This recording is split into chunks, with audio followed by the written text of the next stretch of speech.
নমস্কাৰ, মই জনাৰ্দন বৰা আৰু আপোনালোকে চাই আছে জেডি নিউজৰ বিশেষ অনুষ্ঠান prime time of the day.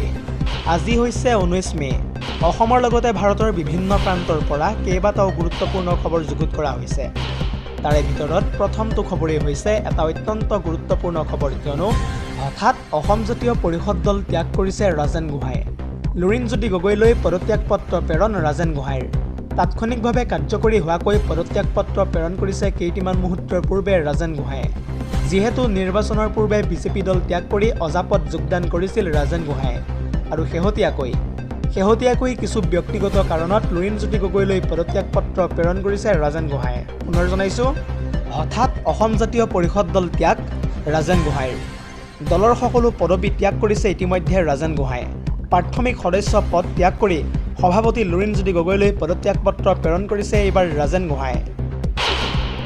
পৰৱৰ্তী খবৰটো হৈছে আন এটা বহুতেই বেছি গুৰুত্বপূৰ্ণ খবৰ, কিয়নো ৰাজ্যৰ লাখ লাখ মহিলালৈ এই মুহূৰ্তত লৈ আহিছোঁ এটা ভাল খবৰ। প্ৰতি মাহে সকলো মহিলাই লাভ কৰিব ৩০০০কৈ টকা আৰু এই সন্দৰ্ভত সবিশেষ জনাম ফুল স্ক্ৰীনৰ জৰিয়তে। পুনৰ জনাইছোঁ, ৰাজ্যৰ লাখ লাখ মহিলাৰ বাবে এটা ডাঙৰ খবৰ। এতিয়াৰে পৰা মহিলাসকলে মাহেকত লাভ কৰিব ৩০০০কৈ টকা। কেৱল ইমানেই নহয়, চৰকাৰী বাছতো বিনামূলীয়া যাত্ৰা কৰিব পাৰিব এতিয়াৰে পৰা মহিলাসকলে। অন্নপূৰ্ণ আঁচনিৰ জৰিয়তে লাভ কৰিব আপুনি এই সুবিধা। আহি থকা ১ জুনৰ পৰা প্ৰযোজ্য হ'ব এই আঁচনিৰ কাম।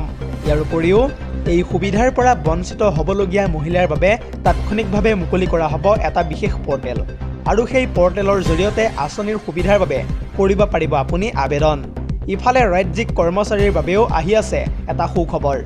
৭ম বেতন আয়োগ গঠনৰ সিদ্ধান্ত ইতিমধ্যে যিহেতু গ্ৰহণ কৰিছে ৰাজ্য চৰকাৰে, পশ্চিমবংগৰ মুখ্যমন্ত্ৰী শুভেন্দু অধিকাৰীৰ নেতৃত্বত হোৱা কেবিনেটত লোৱা হৈছে এই বৃহৎ সিদ্ধান্ত। পৰৱৰ্তী খবৰটো হৈছে আন এটা বহুতেই বেছি গুৰুত্বপূৰ্ণ খবৰ, কিয়নো হঠাৎ অসুস্থ হৈ পৰিছে পুনৰবাৰ মৌলানা বদৰুদ্দিন আজমল, আৰু তাৎক্ষণিকভাৱে ইতিমধ্যে মৌলানা বদৰুদ্দিনক ভৰ্তি কৰোৱা হৈছে হাস্পতালত। আৰু এই সন্দৰ্ভত সবিশেষ জনাম ফুল স্ক্ৰীনৰ জৰিয়তে। পুনৰ জনাইছোঁ, পুনৰবাৰ হঠাৎ অসুস্থ হৈ পৰিছে শাৰীৰিকভাৱে বদৰুদ্দিন আজমল। হজলৈ যোৱাৰ পূৰ্বে হঠাৎ অসুস্থ হৈ পৰিছে আজমল। সকলোৱে তাৰ পিছতে এতিয়া দুৱা প্ৰাৰ্থনা কৰিছে আল্লাহৰ ওচৰত, সোনকালে সুস্থ হৈ উঠক বদৰুদ্দিন আজমল। ইতিমধ্যে মুম্বাইৰ জাছলক হাস্পতালত ভৰ্তি কৰোৱা হৈছে মৌলানা বদৰুদ্দিন আজমলক। আহি থকা ২১ মে'ত যিহেতু হজলৈ যোৱাৰ কথা আছিল বদৰুদ্দিন আজমল। বিনাকান্দি সমষ্টিৰ বিধায়কজনৰ অসুস্থতাত ইতিমধ্যে মুছলমান লোকসকলে আল্লাহৰ ওচৰত দুৱা প্ৰাৰ্থনা কৰা দেখিবলৈ পোৱা গৈছে। পৰৱৰ্তী খবৰটো হৈছে আন এটা বহুতেই বেছি গুৰুত্বপূৰ্ণ খবৰ, কিয়নো পুনৰবাৰ বজাৰত বৃদ্ধি পালে কণীৰ দাম।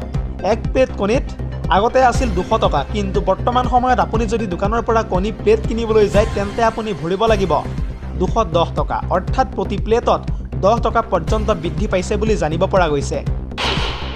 পৰৱৰ্তী খবৰটো হৈছে আন এটা বহুতেই বেছি গুৰুত্বপূৰ্ণ খবৰ, কিয়নো ভয়ংকৰ ভূমিকম্পত এক প্ৰকাৰ বৰ্তমান সময়ত চীনত সৃষ্টি হৈছে হাহাকাৰময় পৰিস্থিতি।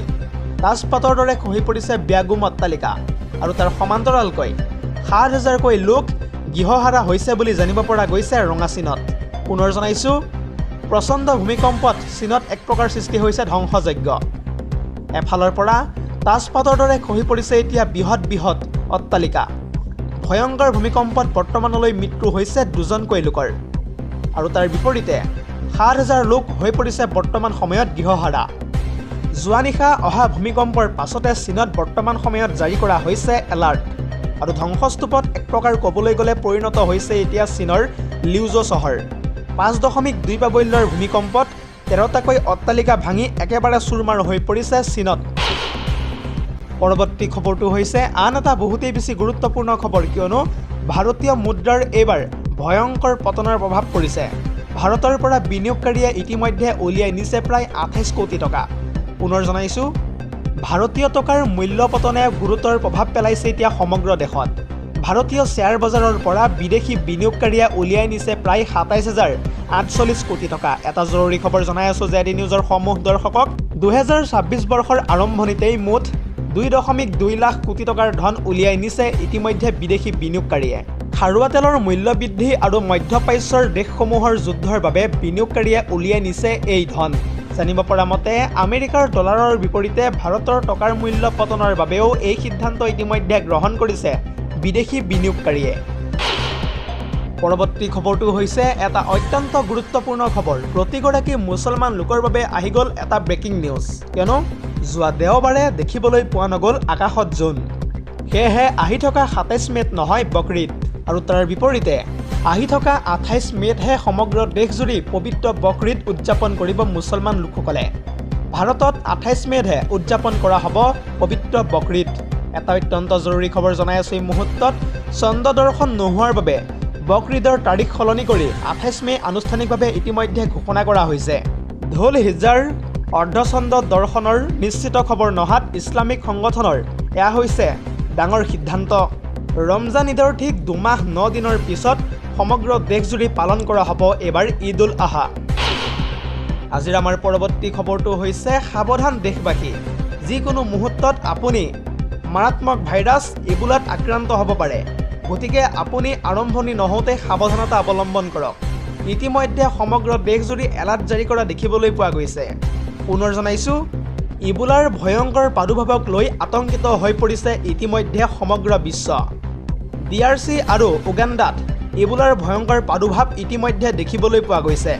কংগোত এই পৰ্যন্ত মৃত্যু হৈছে ৮০জনকৈ লোক ইবোলা ভাইৰাছত আক্ৰান্ত হোৱাৰ ফলত। জানিব পৰা মতে ডেম'ক্ৰেটিক ৰিপাব্লিক অফ কংগোত ইতিমধ্যে আক্ৰান্ত হৈছে প্ৰায় ২৪৬গৰাকীকৈ লোক। কেৱল ইমানেই নহয়, DRCৰ প্ৰতিবেশী ৰাষ্ট্ৰ উগাণ্ডাতো আক্ৰান্ত হৈছে ২জনকৈ লোক, আৰু তাৰ বিপৰীতে মৃত্যু হৈছে উগাণ্ডাত ১জনকৈ লোকৰ। ইবোলাৰ প্ৰাদুৰ্ভাৱক লৈ বিশ্ব স্বাস্থ্য সংস্থা তথা চমুকৈ WHOৰ সতৰ্কবাণী জাৰি। প্ৰতিবেশী ৰাষ্ট্ৰসমূহক সতৰ্ক হৈ থাকিবলৈ আহ্বান প্ৰদান WHOৰ। এটা জৰুৰী খবৰ জনাই আছোঁ এই মুহূৰ্তত। আৰু যদিহে সতৰ্ক নহ'লে প্ৰতিবেশী ৰাষ্ট্ৰলৈ এই ৰোগ সংক্ৰমণ হোৱাৰ পূৰ্ণ সম্ভাৱনা আছে। জানিব পৰা মতে ইবোলা ভাইৰাছৰ প্ৰতিষেধক বৰ্তমানেও আৱিষ্কাৰ হোৱাই নাই।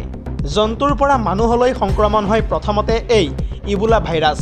DRC আৰু উগাণ্ডাক দুৰ্যোগ ব্যৱস্থাপনাৰ বাবে ইতিমধ্যে সাজু থাকিবলৈও আহ্বান প্ৰদান কৰিছে WHOৱে। ইবোলাত আক্ৰান্ত হোৱা লোকসকলক তাৎক্ষণিকভাৱে আইচোলেশ্যনত ৰখাৰো পৰামৰ্শ প্ৰদান বিশ্ব স্বাস্থ্য সংস্থাৰ। মানুহৰ শৰীৰত ২ৰ পৰা ২১ দিনৰ ভিতৰত জানিব পৰা মতে ইবোলাৰ লক্ষণে দেখা দিয়ে, আৰু এই ৰোগত আক্ৰান্ত হ'লে ৰোগীৰ জ্বৰ, গাৰ বিষ, বমি, ডায়েৰিয়া আদিয়ে দেখা দিয়ে।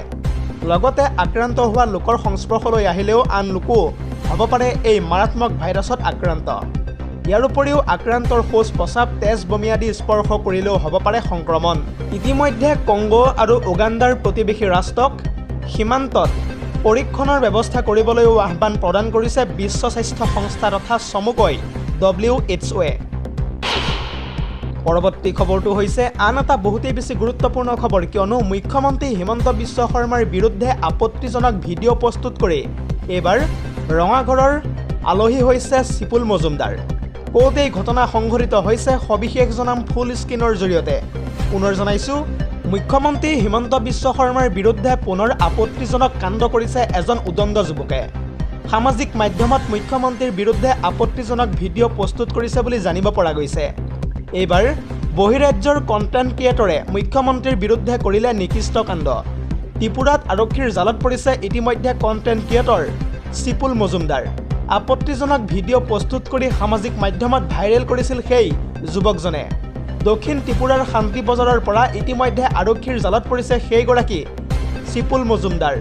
কোনো অভিসন্ধিৰে ভিডিঅ' প্ৰস্তুত কৰা নাছিল বুলি স্বীকাৰোক্তি কৰিছে ইতিমধ্যে যুৱকজনে।